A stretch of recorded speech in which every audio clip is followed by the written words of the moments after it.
ఒక యువకుడు రైల్ కోచ్లో స్నానం చేశాడు. బకెట్లోని నీళ్లను మగ్గుతో తలపై పోసుకున్నాడు. ఈ రీల్ ని తన యూట్యూబ్ ఛానల్లో పోస్ట్ చేశాడు.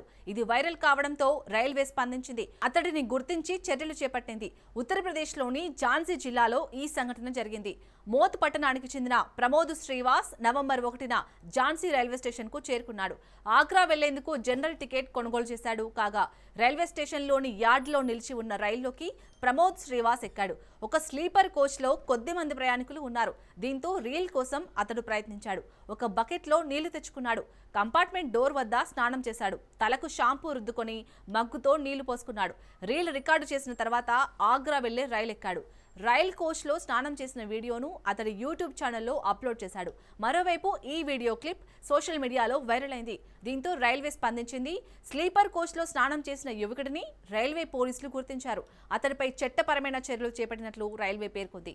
ఆ యువకుడు తన చర్యలకు క్షమాపణ చెప్పాడని, యూట్యూబ్ ఛానల్ నుంచి ఆ వీడియో తొలగించినట్లు వెల్లడించింది. ఎవరూ కూడా రైళ్లలో ఇలాంటివి చేయవద్దని రైల్వే సూచించింది.